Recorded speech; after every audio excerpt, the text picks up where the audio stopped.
good afternoon. My name is Daniele Oriente. I come from Italy, and I define myself as a medical missionary. All started in 2011 after I finished my high school, and I was deciding what to do with my life. And I remember one particular Sabbath morning, I was sitting teaching the Sabbath school to the young group of people, and a couple came. They sat down in a circle. After the Sabbath school, they came straight to talk to me. The man told me, I like you and I would like to hear more about you, but what is your project for next year? And I started to think about, I have many opportunities open for me. I have a work opportunity in ambulance service, another one in a company, and some other opportunity open for me. He told me a very simple thing. Why don't you pray about? Pray about that my God will show you if this is the right way, and I give you a suggestion. Pray for do 1 year of mission work. And I thought to myself, and I told him, I will pray about, because I already have many projects for me. So I went back home and I totally forgot about. 2 months later, I met him again in a camp meeting. He came straight to me and he told me, so, how did God answer your prayer? I look at him and say, which prayer? I totally forgot about it. He told me about the year as medical missionary, as missionary work. And I say, you know what? Let's do like this. I pray about it. I will ask God to close this door for me. And if God will allow this to happen, and also open the way for me to Australia, that for my case means to have passport in 2 weeks, have the money, and all the job opportunity to be closed down, then I will do it. I went back home and I pray about. And you know what happened? 2 weeks later, I received one phone call, and it was the ambulance service telling me, Daniele, hello? You know what? The regulation has changed for this year for the government, and our ambulance station is being picked up to cut down personnel. So I say, okay, never mind. Thank you. We'll see you next year. 1 week later, the leader from the other company called me and said, we took somebody with more experience than you, so we had to drop you off. I say, okay, Lord, you're deciding for me. But let's see if the other three will happen as well. So I applied for my visa. The visa came. I received some money, and as well, I have my passport in 2 weeks. After that, I say, what shall I do now? Because even though the Lord opened opportunity for you and closed other, you still need to decide what to do with your life. And I decide, I will do it. And all the decision happened because of one Bible verse that I remember since I was a child. My mother taught me this Bible verse. And it's found in Micah 6, verse 8. And it says, He has showed thee, O man, what is good, and what do the Lord require of thee, but to do justly, to love mercy, and to walk humbly with thy God. A very simple Bible verse. And I asked myself, what does it mean to walk humbly with thy God? A thought came to my mind, and it simply means to do whatever the Lord has asked you to do. And so I did. I packed my bag, I buy my ticket, and I went to Australia. It was a nice trip for me going in a foreign country, first time alone. But I didn't know the language, I didn't know English. My English was very, very basic. So I reached Australia, I went to the airport, and then from the airport to the train station, and I had to travel 5 kilometers north from Sydney. So I went to the counter, and the lady was sitting there. I was asking myself, how am I going to do this? So I say what I know. I say, ticket, wachupe. And the lady looked at me strange. I say, wachupe? I say, wachupe. But she didn't understand me, so let me write down to you, I told the lady.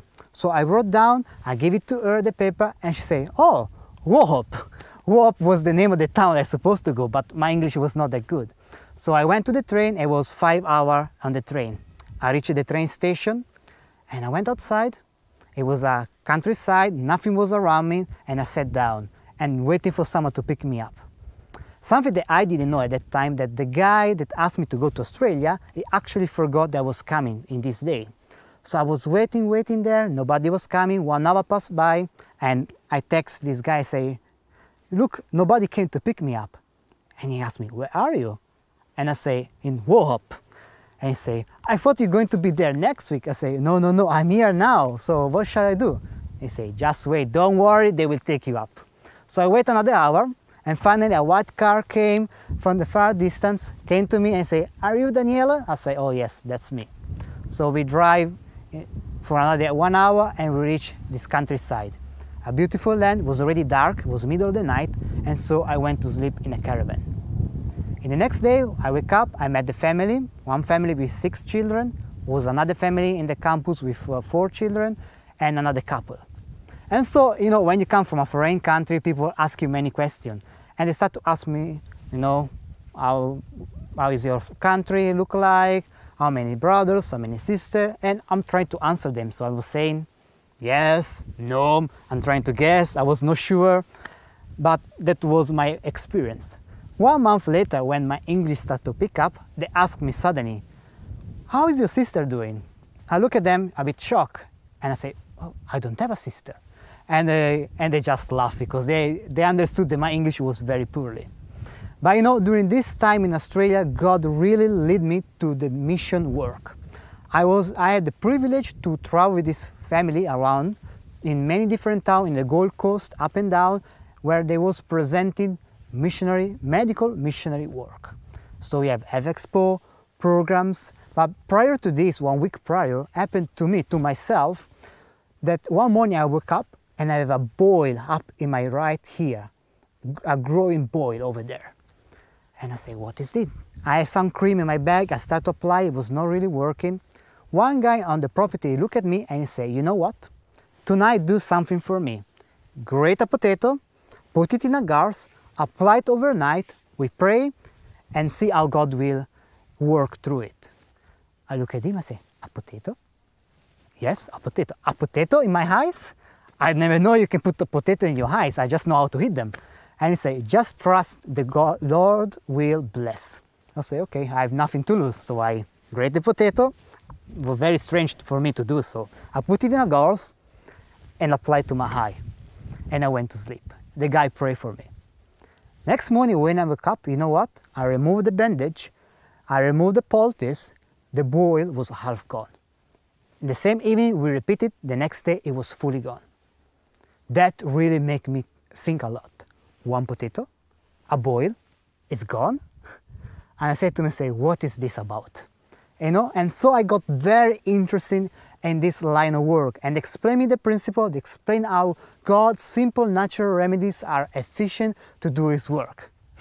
A potato bring up my interest to do medical missionary work. Another experience happened while I was in the property. It was a big land, 270 acres, and this family happened to have many children, and you know, children like horses, and so they got a horse. A brand new horse for the children. 1 week later, the horse was running in the field, and in a big field there is nothing on, and he fell down in the only branch was in the middle of the field. He broke his leg. So they called the vet, the veterinarian came, and they say to the children, you know, in this case, we have to put down the horse. The small child, 6 years old, start to cry and hang to the mama and say, Mama, Mama, we don't want the horse to be put down. And they went to the father, and the father, he looked at the horse, he looked at the vet, you know, give us some time. He called the children, he put them together, and he told them this. I remember as it was yesterday. We're going to apply a comfrey and rosemary poultice on the horse leg. I look at him, I say, comfrey, rosemary? Well, yes, I was thinking, well, if my boil was healed, maybe also the horse will be healed. And you know what? The children start to work every day to apply comfrey and rosemary poultice on the leg of the horse for 1 month. Of course, the horse was weakened by this during this time, but 1 month later, the horse started to put down the leg. 2 months later, the horse was running on the field. The same veterinarian came back. She came back, this lady, she's a very expert on horses. She was working for a very famous horse rider in Australia, and she was stunned by seeing the horse running on the field, and she said, what did you do to this horse? The children tell her, we pray and God healed it. And that was a great testimony. This veterinarian, she started to be interested in the Bible. They started a Bible study with this lady. And this was my experience during this Australian time. After this year, I was there working and seeing miracles in a daily life, in the life of the people. I say, I must take on this work. And it was my friend that was preaching the Sabbath, and he shared this Bible verse, and it's actually a principle that took very close to my heart. And we found this in Matthew 4, from verse 23 to 25. And Jesus went about all Galilee, teaching in their synagogues and preaching the gospel of the kingdom, and healing all manner of sickness and all manner of disease among the people. And his fame went throughout all Syria, and they brought unto him all sick people that were taken with divers diseases and torments, and those which were possessed with devils, and those which were lunatic, and those that had the palsy, and he healed them. And there followed him great multitude of people from Galilee, from Decapolis, and from Jerusalem, and from Judea, and from beyond Jordan. You know, this was Christ's method alone, Christ's example. An example that he wants us to follow. He became famous, as we read in the Bible. His fame spread all around the area because of his healing and because of his teaching. He was looking for the needs of the people, and I was amazed by this. How nice is to take this work and really bring the people close to God, because this is the ultimate goal of medical missionary work. And I said to myself, from this day on, I will carry forward this line of work. After the year was over, I flew over Italy. And you know what happened? The same guy that told me, you know, maybe you can go 1 year to Australia, he came to me and he told me, you know, next week I'm going to Prague to the European Health Conference. Would you like to follow? And I say, yes, I follow. You know, from this moment I decided I will say yes to every opportunity that comes from God. And so I decided to follow. And when I was in Prague, God opened blessing for me again. You know, by following God, whatever He tells you to do in your life, there are always blessings waiting for you, as it was for me in my experience. I was there, I was sitting down in a hall, one guy sat in front of me, and we started to share our experience, and he told me, I'm a medical missionary. Oh, I say, I am also a medical missionary. That's how I define myself now. And he told me there was a prayer meeting going on in the afternoon about God guidance, and he asked me to join. I say, yes. So I went to the prayer meeting. There was many missionaries over there. We prayed together. In the end of the meeting, I had the opportunity to speak with a lady that they have a ministry in Germany. A medical mission training was going on. And she asked me if I was interested about, and then we separated apart. You know, during this meeting, it was 500 people. And since that moment, I meet with this lady at least 3 times a day. And so, after all this, we've been talking and talking, discuss about, I went back home, and you know what happened? I packed my bag, and I was in Germany. In Germany, I started my training for 3 months. I was following massage classes, nutrition classes, hydrotherapy classes, Poultice classes, and after that, I was in Malaysia for 6 months for my practicum. I reached over Malaysia, I was teaching English to a primary school. You know, it was very strange for me. I didn't know English in the beginning, I was not able to speak it, and now I was going to teach English. And I'm not going just to teach English to people that speak Italian, they are speaking Malaysian language. So it was challenging, I had to learn some basic Malay, and then I was able to teach the children. First year, second year, and third year. And after that, God have led me back to Italy. While I was in Italy, again, you know what happened? The same guy, they asked me to go to Australia, they asked me to come with me in Prague. He came to me and said, you know what? We're going to open a ministry right here in Italy. Would you like to come for the first meeting? You know what? I said yes. I went to the meeting, we sat down together, and we start to discuss about. 1 year later, Menorah Mission School started its existence as the first course. I prepared the health curriculum, and we start to begin to teach the classes. Since then, now is the 4th year that the school is going to run.